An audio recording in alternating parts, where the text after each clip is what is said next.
আজকে তাদেরকে তো বিচারের জন্য আর্তনাদ করার কথা ছিল না, তাদের সিকিউরিটির জন্য সরকারের কাছে দাবি করার কথা ছিল না, তাদের চিকিৎসার জন্য সরকারের কাছে কথা বলার দরকার ছিল না। আমি অন্তত আশা করেছিলাম আমাদের প্রফেসর ইউনূস সাহেবের সরকার সবার আগে সবচাইতে গুরুত্ব দিবে এই শহীদ পরিবার এবং আহত পরিবারের দিকে, তাদের জন্য একটা ভালো চিকিৎসার ব্যবস্থা করবে, একটা আন্তর্জাতিক মানের হাসপাতাল প্রতিষ্ঠা করবে। আমরা বাজেটে দেখলাম বিরাট বাজেট নেওয়া হলো, শুনতেছি কিছু দেওয়াও হয়েছে, কিন্তু কিছু কেন সকল শহীদ পরিবারের কাছে এই 5ই আগস্টের মধ্যে বাজেটের নির্ধারিত যে টাকা এটা তাদের বাড়িতে যাইয়া পৌঁছাইয়া দিতে হবে। আহতদেরকে এখনো কেন চিকিৎসার জন্য কাতরাতে হবে? তাদের লিস্ট করে যারা সিভিয়ার পেশেন্ট তাদের বিদেশ পাঠান, আর যারা দেশের সম্ভব তাদেরকে ভালো হাসপাতালে সরকারি ব্যবস্থাপনায় এটার জন্য কেন একটা টিম করতে পারছেন না? সরকারের কি লোকের অভাব?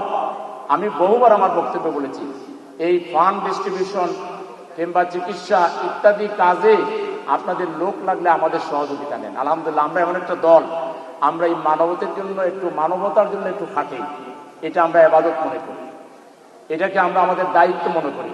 সুতরাং আপনাদের লোকের ক্রাইসিস হলে ভলেন্টিয়ারি সার্ভিস নেন, আমরা কোনো চার্জ নেব না, আমরা কোনো কিছু ক্লেম করব না। আপনারা বলেন কত লোক লাগে, একেবারে কম্পিটেন্ট ক্যাপাবল, আমরা মানবিক লোকদেরকে দিয়ে আপনাদেরকে সার্ভিস দিয়ে দিব। কোথায় কি লাগে আমাদের সাহায্য নেন। আমাদের এই শহীদ পরিবারগুলোকে অবহেলা করবেন না। কিছু রাজনৈতিক দলের নেতা কর্মী 24কে টিটকারি মারেন, টিজ করেন, আন্ডারমাইন করেন, আবার ক্ষমতায় যেতে চান।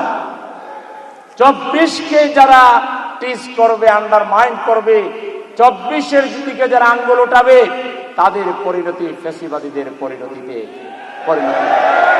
অন্য কোনো পরিণতি হবে না। অবশ্যই 71 আমাদের গর্বের দল, 71কে আমরা স্যালুট জানাই, 71-এর শহীদদেরকে আমরা মর্যাদা দেই, 71-এর বীর সেনানীদেরকে আমরা সমীহ করি, শ্রদ্ধা করি। কিন্তু তার মানে এটা নয় যে 24কে আমরা আন্ডারমাইন করব, 24কে আমরা অবহেলা করব, 24কে আমরা বিদ্যাঙ্গুলি দেখাবো, ছাত্রদেরকে আমরা বলবো এরা আন্ডারে, এরা কি বুঝে? এরা যদি না বুঝতো, এরা বুঝে না বলেই জীবন বাজি রেখে বুলেটের সামনে দাঁড়িয়ে তারা চোখের সামনে তার বন্ধু হারিয়ে গেছে, কিন্তু তারপর সামনের দিকে এগিয়ে গেছে। ওই সরকারের চোর মন্ত্রীটাকে, হোম মিনিস্টারকে একজন ফোন করছিলাম না, পুলিশ অফিসার, স্যার একটা মারি তো একটাই মরে, আর তো কেউ নড়ে না। এইটা তো আমরা রাজনৈতিক দল দেখাইতে পারি না, এটা তো সত্য। অনেক রাজনৈতিক দল প্রোগ্রাম ডেকে পালাই চলে গেছেন, এটাও তো সত্য। সুতরাং 24কে অনন্য মর্যাদায় রাখতে হবে, মাথায় তুলে রাখতে হবে। আমাদের মাথার তাজ, এরা আমাদের জাতির আগামী দিনের অনুপ্রেরণার উৎস। এই 24 কখনো ভোলা যাবে না। আমি সরকারের কাছে জোর দাবি জানাচ্ছি যে আগামী 5ই আগস্টের মধ্যে আমাদের শহীদ পরিবারের জন্য একটা আইন করেন আপনারা, সুরক্ষা আইন। কেন একটা শহীদ পরিবারের মেয়ে ধর্ষিতা হলো, এই দায়িত্ব সরকার নিতে হবে না? এই ব্যর্থতায় গোটা জাতি, রাজনৈতিক দলগুলো আজকে আমাদের বিভেদের সুযোগে 24কে খান খান করে দেওয়ার চেষ্টা করা হচ্ছে। সাময়িক হয়তো 24-এর যোদ্ধারা একটু দূরত্ব তৈরি হয়েছে, কিন্তু ফ্যাসিবাদ যদি আবার এখানে মাথা চালা দেওয়ার চেষ্টা করে 24-এর যোদ্ধাদের আবার রক্ত ফিনকি দিয়ে উঠবে, এবং আগের যে বিপ্লব তার চাইতেও অনেক ব্যাপক মাত্রার বিপ্লব বাংলাদেশে সংগঠিত হবে, এবং কিয়ামত পর্যন্ত ফ্যাসিবাদের কবর রচনা করা হবে। যা মনে করবেন না যে আমরা যে বলে গেছি, ফ্যাসিবাদীরা এবং নব্য ফ্যাসিবাদীরা এবং ফ্যাসিবাদের দোসররা যে যেখানেই থাকুন না কেন, আপনাদের আস্ফালন জুলাই যোদ্ধাদের কাছে টিকবে না।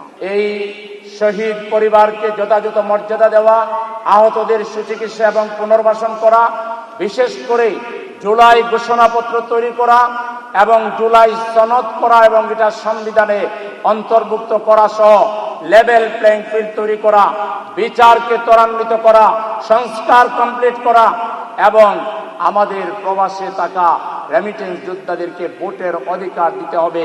আফ্রিকার জঙ্গলে যদি বাংলাদেশের কোনো নাগরিক থাকে, তাকে ভোটের অধিকার দিতে হবে।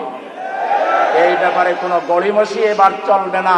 নির্বাচন কমিশন আমাদেরকে ওয়াদা দিয়েছেন আমাদের মাননীয় প্রধান উপদেষ্টা মহোদয় আপনিও ওয়াদা দিয়েছেন, এই ওয়াদা লঙ্ঘন করা চলবে না।